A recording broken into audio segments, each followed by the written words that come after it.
innovation and digitalization process for a long time, bringing something new for the first time to the target audience or the market, probably that itself is a challenge, right?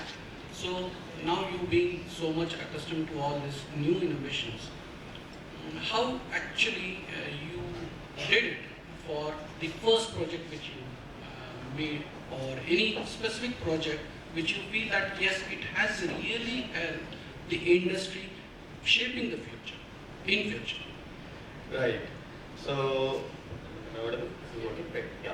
So I'll take one very good example that we'll all be able to relate. All right.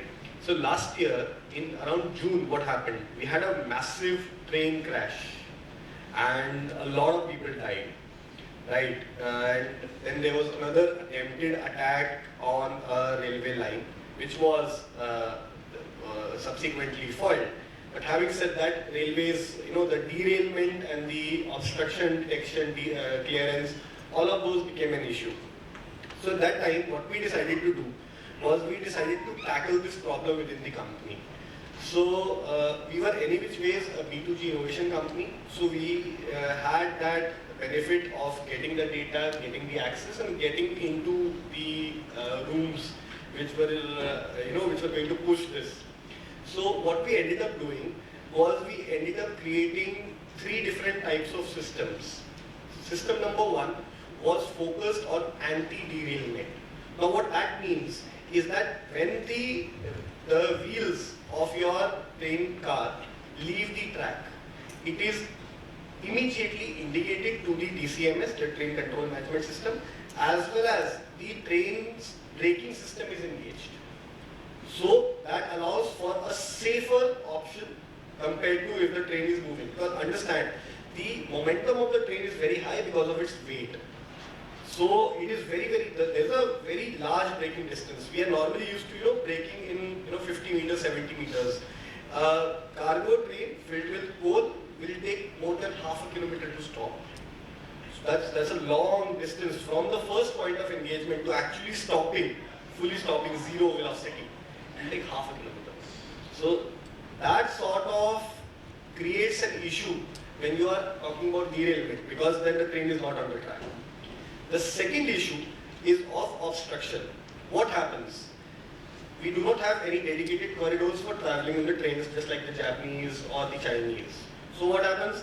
Some cattle comes on the train track. Sometimes some people walk over. There are villagers crossing over on the track.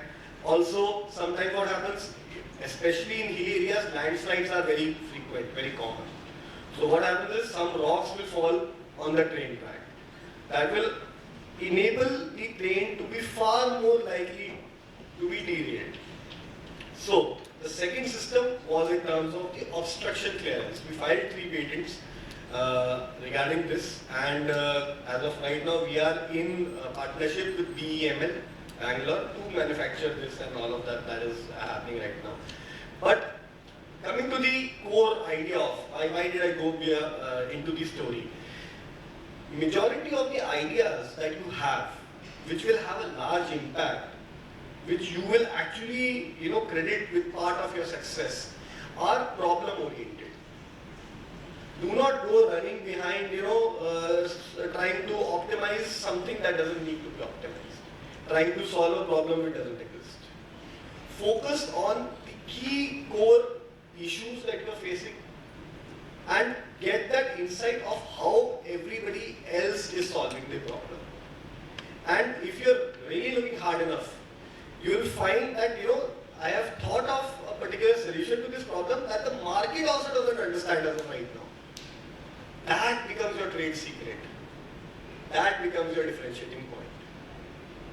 That's my thought process on this. I mean, thank you. Great. I mean, this is something which we are seeking from him, the experts. When they say something, we need to really listen carefully what they tell us, and that's very insightful. Thank you. Okay, so Akhil, now I'm back to you. Just let me know, we are all the time very much busy with the younger generations, when they're following the trends of AI, right? And then they they are getting more exposed to these technologies, new technologies that are coming, and they start learning, acquiring these from different institutes, different media partners, different channel partners in the market. Now, you being from this media industry, how do you see this change, and how is it really helping your industry from this perspective of students or the younger generation or even the professionals who are getting exposed to this media knowledge and the knowledge of coming from media as well, equally?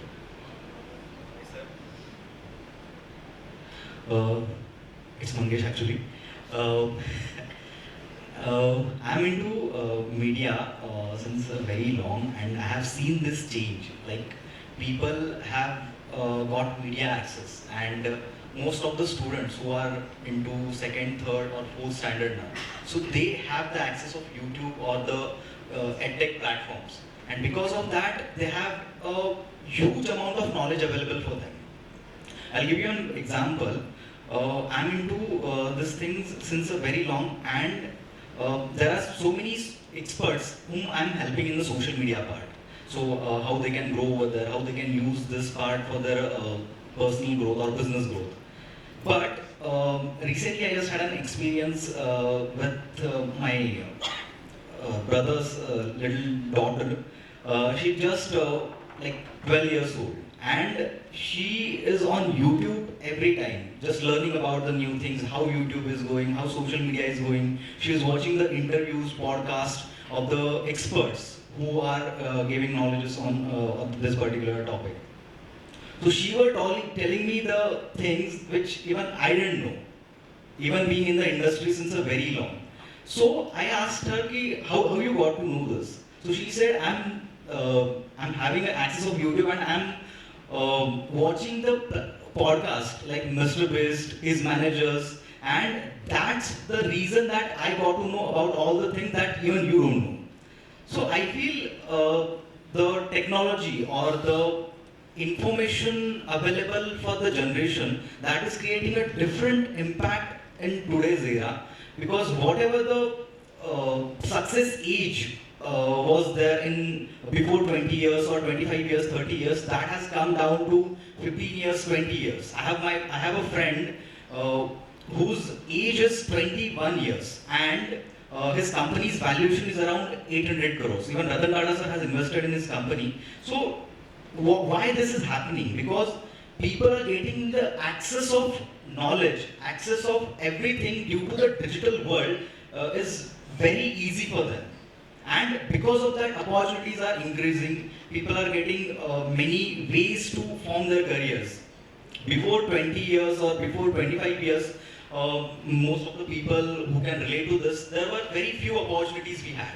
But due to this digital era, we have multiple opportunities, multiple career options. I don't know much about the 25 years के पहले का scenario क्या था, but I'm sure there must be around 4-5 job options or 4-5 opportunities you guys had at that time.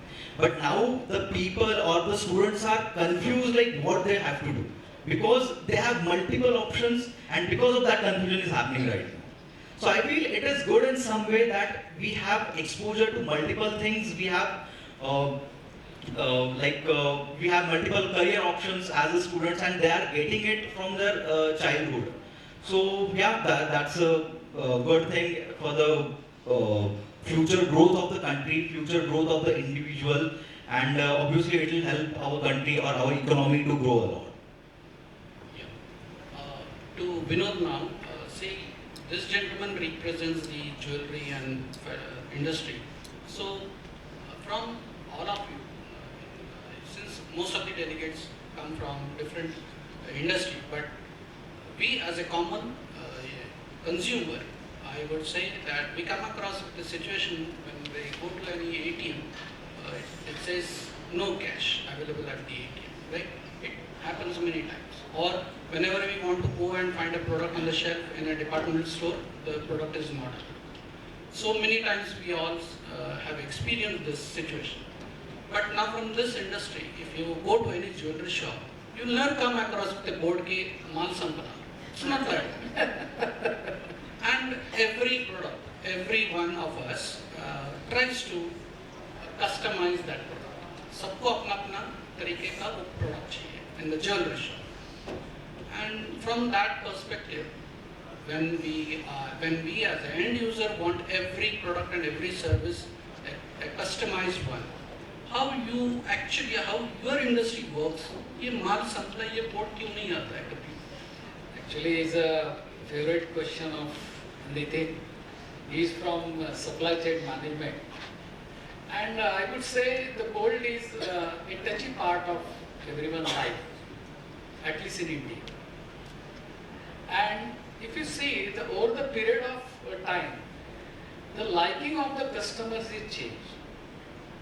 There are the various designs are in the market, and not only from the design perspective, but the tradition which we carry from the years to years, that is still continuing and growing. So it's a lot thanks to all of Indian customers. If they are showing the interest, and as I said, Nitin, yes, की माल supply नहीं ऐसा बोल नसतो देते. The reason is the supply chain is very critical in the gold industry. Right from the mining to the retailer shop, it plays around 30 to 40 phases. The supply chain plays a role, and not only from the supply chain point of view, but if you see, this is a gold is a, needless to say, is a precious metal. So there is a security, confidentiality, and the most important is a fidelity. Suppose किसी के पास suppose एक XYZ services, and suppose they have a 5 kg gold and they ran away. So there is the today's pricing, the loss would be around 4 crores for 5 kg.